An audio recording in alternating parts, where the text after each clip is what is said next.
Hi hello ನಮಸ್ಕಾರ ಎಲ್ರಿಗೂ. SM travel world ಚಾನಲ್ಗೆ ಸ್ವಾಗತ ಸುಸ್ವಾಗತ. ಇದುವರೆಗೂ ನಮ್ಮ ಚಾನಲ್ನ ಸಬ್ಸ್ಕ್ರೈಬ್ ಮಾಡಿಲ್ಲ ಅಂದರೆ ಈ ಕೂಡಲೇ ಸಬ್ಸ್ಕ್ರೈಬ್ ಮಾಡಿ, ಬೆಲ್ಲೈಕನ್ ಮೇಲೆ ಕ್ಲಿಕ್ ಮಾಡಿ.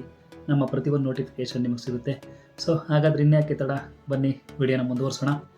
ಏನಪ್ಪ ಇವತ್ತಿನ ವಿಚಾರ ಅಂದರೆ, ನಾರ್ಮಲಾಗಿ ಎಲ್ಲರೂ ಡೈಲಿ ನ್ಯೂಸ್ ನೋಡ್ತಾನೆ ಇರ್ತೀರ. ಏನು ಬರ್ತಾ ಇರುತ್ತೆ, ಸರ್ವೇ ಸಾಮಾನ್ಯವಾಗಿ ಅಲ್ಲಿ ಕೊಲೆ ಆಗಿದೆ, ಇಲ್ಲಿ ರೇಪ್ ಆಗಿದೆ, ಮತ್ತು ಅಲ್ಲಿ ರಸ್ತೆಕರಣ ಡಾಂಬರೀಕರಣ ನಡೀತಾ ಇದೆ, ಇಲ್ಲಿ ನೋಡಿದ್ರೆ ವಿದ್ಯಾರ್ಥಿಗಳಿಗೆ ಅನ್ಯಾಯ ಆಗ್ತಾ ಇದೆ ಅಂತ ಏನೇನೋ ಹಿಂಗೆ ನ್ಯೂಸ್ ಬರ್ತಾ ಇರುತ್ತೆ. ಸೊ ಅದ್ರ ಜೊತೆಗೆ ಇವಾಗ ಒಂದು ಲೇಟೆಸ್ಟಾಗಿ ನ್ಯೂಸ್ ಏನು ಗೊತ್ತೇ ಇರುತ್ತೆ. ಯಾಕೆಂದರೆ ಕಾವೇರಿ ವಿವಾದ ಅದೇನೋ ಕಣ್ರಿ, ಪ್ರತಿ ವರ್ಷ ನಮ್ಮ ಕರ್ನಾಟಕಕ್ಕೆ ಏನೋ ಒಂದು ಸಂಕಷ್ಟ ಎದುರಾಗ್ತಾನೆ ಇರುತ್ತೆ. ಅದು ಯಾವ ರೀತಿಯಲ್ಲಾದರೂ ಆಗಿರ್ಬೋದು. ಇಲ್ಲಾದರೆ ವಿದ್ಯಾರ್ಥಿಗಳಲ್ಲಿ ನೀಟ್ ಎಕ್ಸಾಮಲ್ಲಿ ಏನೋ ಕೊರತೆ ಆಗಿದೆ, ಪೇಪರ್ ಲೀಕ್ ಆಗಿದೆ ಅನ್ನೋದರಲ್ಲಿ ಅಲ್ಲಿ ವಿದ್ಯಾರ್ಥಿಗಳಿಗೆ ಪಾಪ ಸಮಸ್ಯೆ ಉಂಟಾಗ್ತು. ಅದಾದಮೇಲಕ್ಕೆ ಇನ್ನು ಈ ಥರ ರಾಜಕೀಯದಲ್ಲಿ ಸ್ವಲ್ಪ ಏನೋ ಗೊಂದಲಗಳು. ಇವಾಗ ನೋಡಿದ್ರೆ ಅದ್ರ ಮಧ್ಯೆ ಕಾವೇರಿ ಗಲಾಟೆ. ಈಗ ಫುಟ್ಪಾತಲ್ಲಿ ತೆರವುಗೊಳಿಸುವಂಥ ಕಾರ್ಯಕ್ರಮಗಳು ಎಲ್ಲನೂ ಬೀದಿ ಬದಿಯಲ್ಲಿ ವ್ಯಾಪಾರ ಮಾಡ್ತಿದ್ದಂಥವ್ರಿಗೆ, ಇವತ್ತು ಫುಟ್ಪಾತಲ್ಲಿ ವ್ಯಾಪಾರ ಮಾಡ್ತಿದ್ದವರು ಎಷ್ಟೋ ಕಡುಬಡವರಿದ್ದರು ಅಂಥವ್ರಿಗೆಲ್ಲನೂ ಇವತ್ತು ಫುಟ್ಪಾತ್ ತೆರವುಗೊಳಿಸ್ತಾ ಇರೋದ್ರಿಂದ ಅವರು ವ್ಯಾಪಾರಕ್ಕೆ ಎಲ್ಲ ತೊಂದರೆ ಆಗ್ತಾಯಿದೆ. ಆದರೂ ಏನಪ್ಪ ಅಂದರೆ ಬೆಂಗಳೂರು ಒಂದು ಸುಂದರವಾದ ನಗರ. ಸೊ ಹಂಗಾಗಿ ಇದನ್ನು ಹೈಟೆಕ್ ಸಿಟಿ, ಒಂದು ಗ್ರೇಟರ್ ಬೆಂಗಳೂರು ಅಂತ ಏನು ಇವತ್ತು ನೇಮ್ ಇಟ್ಟಿದ್ದಾರೆ, ಅದ್ರಿಗೆ ತಕ್ಕನಾಗಿ ಬೆಂಗಳೂರನ್ನ ನಾವು ಬೆಳೆಸಬೇಕು. ಸೊ ಹಾಗಾಗಿ ಫುಟ್ಪಾತ್ ತೆರವುಗೊಳಿಸಿದ್ರೆ ಸಾರ್ವಜನಿಕರಿಗೆ ಓಡಾಡೋದಕ್ಕೆ ಒಂದು ಅನುಕೂಲ ಆಗುತ್ತೆ. ಯಾವುದೇ ಕಾರಣಕ್ಕೂ ಬಸ್ ಆಕ್ಸಿಡೆಂಟ್ ಆಗಲಿ ಅಥವಾ ಇನ್ನೊಂದು ವೆಹಿಕಲ್ಗಳಿಂದ ಸಾರ್ವಜನಿಕರಿಗೆ ತೊಂದರೆ ಆಗ್ತಿದ್ದಂಗೆ, ಟ್ರಾಫಿಕ್ ಜಾಮ್ ಆಗ್ತಿದ್ದಂಗೆ ಎಲ್ಲ ಆರಾಮಾಗಿರುತ್ತೆ. ಬೆಂಗಳೂರು ಏನು ನ್ಯಾಚುರಲಾಗಿ ಅಂದರೆ ಬ್ಯೂಟಿಫುಲ್ಲಾಗಿ ಕಾಣುತ್ತೆ ಅನ್ನೋ ಒಂದು ಸರ್ವೇಸಾಮಾನ್ಯ ಒಂದು ಕಾನ್ಸೆಪ್ಟ್ ಇಟ್ಕೊಂಡು ಫುಟ್ಪಾತ್ ತೆರವುಕರಣ ಮಾಡ್ತಾಯಿದ್ದಾರೆ. ಸೊ ಅದು ಒಂದು ಒಳ್ಳೆ ಗುಡ್ ಜಾಬ್ ಅಂತಲೇ ಹೇಳ್ಬೋದು. ಅದ್ರ ಜೊತೆಯಲ್ಲಿ ಈಗ ಏನಾಗಿದೆ, ಕಾವೇರಿ ಗಲಾಟೆ. ಯಾರಾದರೂ ತಮಿಳ್ನಾಡಲ್ಲಿ ಹೊಸದಾಗಿ ಒಬ್ಬ CM ಬಂದಿದ್ದಾರೆ ಅಂತಂದರೆ ಅವಾಗೆಲ್ಲ ಜಯಲಲಿತಾ ಅವರು ಬರೀ ಕಾವೇರಿ ಗಲಾಟೆ, ಅವ್ರು ಇರೋವರೆಗೂ ಬರೀ ಕಾವೇರಿ ಗಲಾಟೆ. ಮಂಡ್ಯದಲ್ಲಿ ಗಲಾಟೆ, ಇವ್ರು ಕಾವೇರಿ ನೀರು ಬಿಟ್ಕೊಡಲ್ಲ ಅನ್ನೋಕ್ಕೆ ಅವ್ರು ಬಿಡಲೇಬೇಕು ಅನ್ನೋದಕ್ಕೆ. ಅದ್ರ ಮಧ್ಯದಲ್ಲಿ ಬರೀ ಸ್ಟ್ರೈಕ್, ಬಂದ್ಗಳು, ಕರ್ನಾಟಕ ಬಂದ್, ಬೆಂಗಳೂರು ಬಂದ್, ಈ ಥರನೇ ನಡ್ಕೊಂಡು ಬರ್ತಿತ್ತು. ಇವಾಗ ಅದೇ ಒಂದು ಸಿಚುವೇಶನು ಮತ್ತೆ ಎದುರಾಗಿದೆ. ಅಲ್ಲ, ನಾನು ಅನ್ನೋದಕ್ಕಿಂತ ನಾವೆಲ್ಲ ದಿನ ಬೆಳಗಾದ್ರೆ ನೋಡ್ತಾ ಇದ್ದೀವಿ ಎಂಥ ಪರಿಸ್ಥಿತಿಯಲ್ಲಿ ನಾವು ಬದುಕ್ತಾ ಇದ್ದೀವಿ ಅಂತ.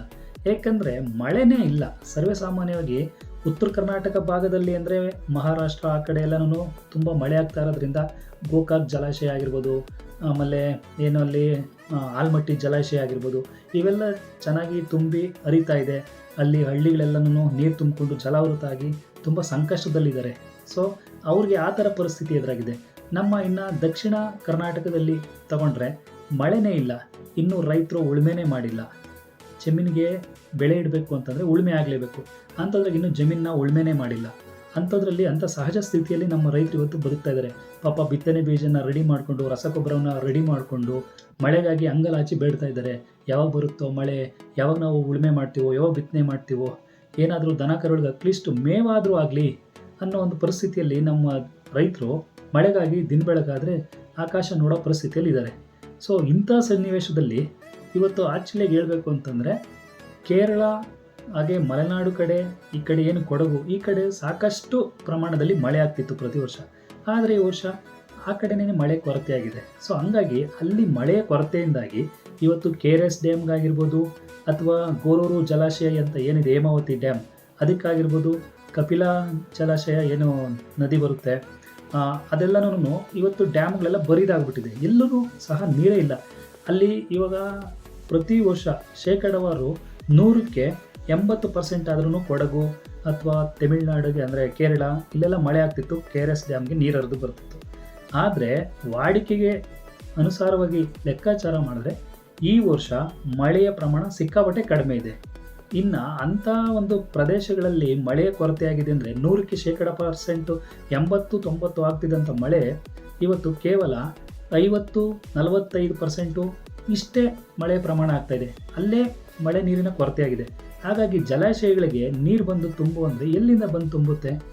ಇನ್ನು ಇಂಥ ಪರಿಸ್ಥಿತಿಯಲ್ಲಿ ಬೆಂಗಳೂರಿಗೂ ಕೂಡ ಕುಡಿಯೋ ನೀರಿನ ಯೋಜನೆ ಅಂತ ಏನಿದೆ, ಇವತ್ತು ಕಾವೇರಿ ಜಲ ನಿಗಮ ಮಂಡಳಿಯಿಂದ ಬೆಂಗಳೂರಿಗೆ ನೀರು ಪೂರೈಸಬೇಕು ಕುಡಿಯೋ ವಿಚಾರವಾಗಿ.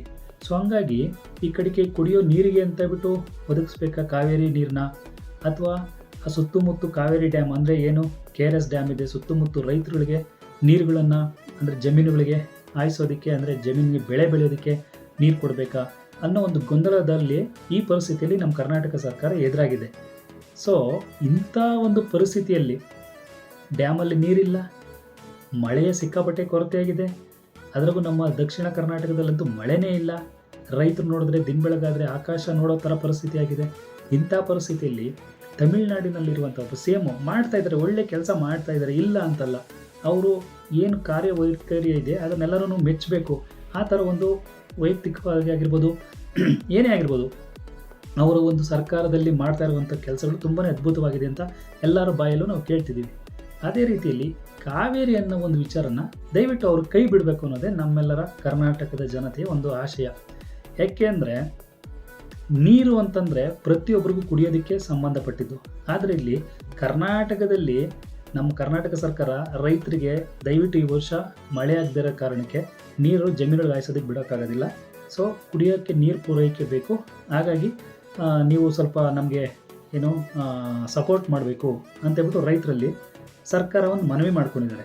ಸೊ ಅಂಥದ್ರಲ್ಲಿ ಇಂಥ ಪರಿಸ್ಥಿತಿಯಲ್ಲಿ ಎದುರಾಗಿರುವಂಥ ಕರ್ನಾಟಕ ಸರ್ಕಾರಕ್ಕೆ ತಮಿಳುನಾಡಲ್ಲಿ ಅನವಶ್ಯಕವಾಗಿ ಜಮೀನುಗಳಿಗೆ ನೀರು ಹಾಯಿಸೋದಕ್ಕೆ ಅಂತ ನೀರು ಕೇಳ್ತಾ ಇದ್ದಾರೆ.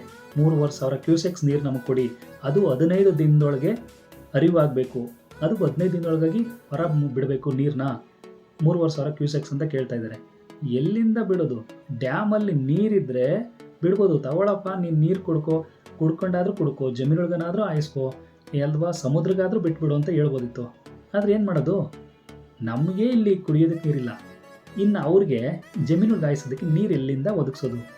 ಸೊ ದಯವಿಟ್ಟು ಈ ಒಂದು ವಿಚಾರನ ಪ್ರತಿಯೊಬ್ಬರು ಮನದಟ್ಟು ಮಾಡ್ಕೊಳ್ಳಬೇಕು. ಈಗ ನೋಡಿದ್ರೆ ಸಾಹೇಬರು ವಾಟಾಳ್ ನಾಗರಾಜ್ ಅವರ ನೇತೃತ್ವದಿಂದ ಕರ್ನಾಟಕ ಬಂದ್ ಮಾಡಬೇಕು ಅಂತೇಳ್ಬಿಟ್ಟು ಕರ್ನಾಟಕ ಸಂಘಟನಾ ಹೋರಾಟಗಾರರು ಎಲ್ಲರೂ ಇವತ್ತು ಎದ್ದು ನಿಂತಿದ್ದಾರೆ. ಇವತ್ತು ಮೈಸೂರು ಆಗಿರ್ಬೋದು, ಮಂಡ್ಯ ಆಗಿರ್ಬೋದು, ಹಳ್ಳಿಗಳಲ್ಲೆಲ್ಲನೂ ಸ್ಟ್ರೈಕ್ಗಳು ಮಾಡ್ತಾ ಇದ್ದಾರೆ. ಸೊ ಯಾಕೆ ಈ ಥರ ಪರಿಸ್ಥಿತಿಗಳು ಎದುರಾಗ್ತಾ ಇದೆ? ದಯವಿಟ್ಟು ಈ ಒಂದು ವಿಚಾರದಲ್ಲಿ ಕರ್ನಾಟಕದಲ್ಲಿ ಕನ್ನಡಿಗರು ಅಂತ ನಾವೆಲ್ಲ ಏನಿದ್ದೀವಿ, ನಾವೆಲ್ಲರೂ ಕೈ ಜೋಡಿಸಲೇಬೇಕು. ಕಾವೇರಿ ಹೋರಾಟದಲ್ಲಿ ನಾವು ಭಾಗಿಯಾಗಬೇಕು. ಜೊತೆಯಲ್ಲಿ ಕಾವೇರಿ ನಮ್ಮ ತಾಯಿ, ನಮ್ಮ ನಾಡಿನ ಭುವನೇಶ್ವರಿ ತಾಯಿ ಹೇಗೋ ಹಾಗೆ ಕಾವೇರಿ ತಾಯಿ ಕೂಡ ನಮ್ಮ ಕರ್ನಾಟಕದ ಸ್ವತ್ತು. ಆದರೆ ಬಿಡಬೇಡಿ ತಮಿಳ್ನಾಡಿಗೆ ಅಂತ ಹೇಳ್ತಾ ಇಲ್ಲ, ಬಿಡಿ. ಆದರೆ ಈಗಿನ ಸಿಚುವೇಷನಲ್ಲಿ ಬೇಡ. ಯಾಕೆಂದರೆ ನಮಗೆ ಕುಡಿಯಲು ನೀರಿಲ್ಲ, ಇನ್ನು ಅವ್ರಿಗೆ ಏನು ಕೊಡೋದು? ಈಗ ನಮ್ಮ ಮನೆಯಲ್ಲಿ ಊಟ ಮಾಡೋದಕ್ಕೆ ಸೌಖ್ಯವಾಗಿದ್ದರೆ ನಾವು ಇನ್ನೊಬ್ರಿಗೆ ಕರೆದ್ಬಿಟ್ಟು ಊಟ ಹಾಕ್ಬೋದು, ಇಲ್ಲಾಂದರೆ ಬಂದವ್ರಿಗೆ ಊಟ ಕೊಡ್ಬೋದು. ನಾವೇ ಹಸಿವು ಇಟ್ಕೊಂಡು ಬರೀ ನೀರು ಕುಡ್ಕೊಂಡು ಕಾಲ ಕಳೀತಾ ಇದ್ದೀವಿ ಅಂದರೆ ಬೇರೆಯವ್ರಿಗೆ ಬಂದಾಗ ಅನ್ನ ಹಾಕೋದಾದ್ರೆ ಹೇಗೆ? ಯಾವ ಥರ ಪರಿಸ್ಥಿತಿಯಲ್ಲಿ ಅನ್ನ ಹಾಕೋಕ್ಕಾಗುತ್ತೆ? ಸೊ ಈ ಥರ ಸಿಚುವೇಷನಲ್ಲಿ ಇವತ್ತು ಕರ್ನಾಟಕದಲ್ಲಿ ಕಾವೇರಿ ಗಲಾಟೆ ಉದ್ರಿಕ್ತವಾಗಿ ನಡೀತಾ ಇದೆ. ಇನ್ನು ಮುಂದೆ ಯಾವ್ಯಾವ ಸಿಚುವೇಷನಲ್ಲಿ ಹೆಂಗೆ ಮಾರ್ಪಾಡುತ್ತೆ ಅನ್ನೋದನ್ನು ಹೇಳಕ್ಕೆ ಬರೋದಿಲ್ಲ. ಸೊ ಹಾಗಾಗಿ we are all supports the Kaveri. ನೀರು ನಮ್ಮದು. ಸೊ ಅದನ್ನು ಕಾಪಾಡ್ಕೋಬೇಕು. ಹಾಗಾಗಿ ತಮಿಳುನಾಡು CM ಸಾಹೇಬರು ವಿಜಯ್ ಸರ್ ಅವರಿಗೆ ಮನವಿ ಮಾಡೋದೇನೆಂದರೆ ಕರ್ನಾಟಕದ ಜನತೆ ಪರವಾಗಿ ಅಥವಾ ನಮ್ಮ ಕರ್ನಾಟಕ ಸಂಘದ ಕನ್ನಡ ರಕ್ಷಣಾ ವೇದಿಕೆ ಅಥವಾ ಸಂಘಟನಾ ಏನು ಕರ್ನಾಟಕದ ಇವಿದ್ದೇವೆ ಸಂಘಟನೆಗಳು, ಅದ್ರ ಪರವಾಗಿ ಕೇಳೋದೊಂದೇ, ಈ ಒಂದು ಕಾವೇರಿ ವಿಚಾರವನ್ನು ಕೈ ಬಿಡಿ. ನಿಮ್ಮದೇನೇ ಸರ್ಕಾರದಲ್ಲಿ ಏನೇ ಇದ್ರೂ, ಏನೇ ಒಂದು ಏಳಿಗೆಗಳಿದ್ರೂ ದಯವಿಟ್ಟು ನಿಮ್ಮ ತಮಿಳುನಾಡಿನ ಸರ್ಕಾರದ ಮುಖಾಂತರ ನೀವೇನು ಅಂದಿಸಬೇಕು ನಿಮ್ಮ ಜನಗಳಿಗೆ ಅದೊಂದನ್ನು ಸಂಪೂರ್ಣವಾಗಿ ಒದಗಿಸಿ, ಸಂಪೂರ್ಣವಾಗಿ ಪ್ರೋತ್ಸಾಹಿಸಿ ಅಂತ ಹೇಳ್ತಾ, ನಮ್ಮ ಕರ್ನಾಟಕದ ಕಾವೇರಿ ನೀರಿನ ವಿಚಾರದಲ್ಲಿ ಮಳೆಯ ಸುಸೂತ್ರವಾಗಿ ಆಗಿದ್ದರೆ ಅಥವಾ ಏನೋ ಒಂದು ಬಾರಿ ಚೆನ್ನಾಗಿದ್ದರೆ ಬಿಡೋದಕ್ಕೆ ನಮಗೆ ತಾರತಮ್ಯ ಇರಲಿಲ್ಲ ವಿಜಯ್ ಸರ್. ಬಟ್ ಈಗಿನ ಪರಿಸ್ಥಿತಿಯಲ್ಲಿ ನಮಗೆ ಕುಡಿಯೋಕ್ಕೆ ನೀರಿನ ಅಭಾವ ಇದೆ. ಹಾಗಾಗಿ ನೀರಿನ ಬಿಡೋ ಒಂದು ಸಮಸ್ಯೆ ಇಲ್ಲಿಗೆ ಕೈ ಬಿಡಿ ಅಂತ ಹೇಳ್ತಾ, ಈ ವಿಡಿಯೋ ಬಗ್ಗೆ ನಿಮಗೆಲ್ಲ ಏನು ಅನಿಸ್ತು? ನಿಮಗೆ ಇಷ್ಟ ಆಗಿದರೆ ಒಂದು ಲೈಕ್ ಮಾಡಿ, ಕಾಮೆಂಟ್ ಮಾಡಿ, ಶೇರ್ ಮಾಡಿ. Thank you.